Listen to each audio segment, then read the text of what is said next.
அம்மா இன்னைக்கு என்ன சாப்பாடு பண்ணியிருக்கிற?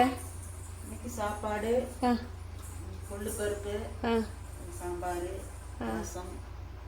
ஓகே, பொரியல் மட்டும் மத்தியானத்துக்கு வச்சுக்கணும். பொரியல் மத்தியானத்துக்கு வச்சுக்கலாம். ஓகே ஃப்ரெண்ட்ஸ், நான் முன்னாடி ஒரு வீடியோவில் போட்டிருந்தேன் இந்த ஹேர் ஆயில் ரெடி பண்ணுறது. ரொம்ப நல்லா இருக்குங்க இதோட ரிசல்ட். நம்ம ஃப்ரெஷ்ஷாக அப்படியே பறித்து பண்ணும்போது இன்னும் கொஞ்சம் நல்ல மனமாக சூப்பராக இருக்குங்க. தாய்லாந்தில் இருக்கும்போது பண்ணேன். ஆனால் நிறைய இது வந்து ரோஸ்மெரி இந்த மாதிரி இலையெல்லாம் வெளியே வாங்கி தான் நான் போட்டிருந்தேன். இப்போ நம்ம வந்து காட்டுக்குள்ளே போய் இதெல்லாம் பறித்து போடும்போது இதோட மனமே நல்லா இருக்குதுங்க. நல்லா முடியும், நல்லா சைடு. பசங்க குளிச்சுட்டு இருக்காங்க, அதுக்குள்ளே ரோஜாப்பூ பறித்து வந்துடலாம்.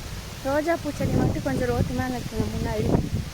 ஐயோ, அந்த செடியில் இருக்குங்க, போய் பறிச்சுட்டு வந்துடுவோம். பன்னீர் ரோஸுங்க, இந்த செடி இந்த ரோட்டில் நிறையா இருந்துச்சு.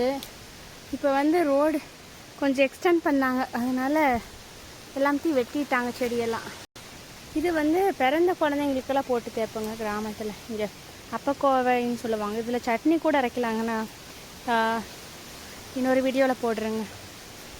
சட்னி சூப்பராக இருக்குங்க. இது வந்து ஒரு மாதிரி ஸ்மெல் வரும். சட்னி வச்சோம் அப்படின்னா அதில் ஸ்மெல்லே வராதுங்க. முட்டி வலிக்கு இந்த மாதிரி எலும்புக்கெல்லாம் ரொம்ப நல்லதுன்னு சொல்கிறாங்க.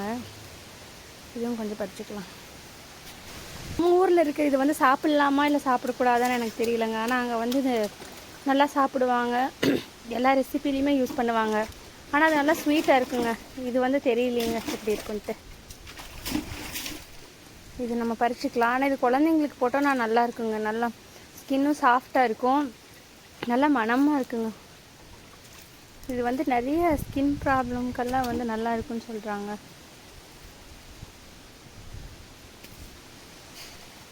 துளசி கொஞ்சமாக பறிச்சுக்கலாங்க. துளசி நிறைய இருக்குதுங்க. 2 வெரைட்டிஸ் ஆஃப் துளசி இருக்குது. கருந்துளசி, இன்னொன்று இது. நான் வந்து இதுதான் பறிச்சுக்கிறேங்க இன்றைக்கி.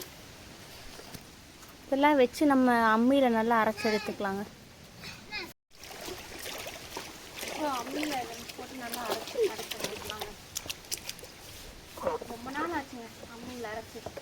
இந்தியா வந்தால் தான் நம்ம அம்மியில் அரைக்கிறது. இலை எல்லாமே நல்லா நைஸாக அம்மியில் அரைச்சிட்டு பசங்க 2 பேர்த்துக்கும் நல்லா தேய்ச்சி ஒரு அரை மணி நேரம் வெயிலில் காய விட்டுட்டு குளிக்க வச்சாச்சுங்க.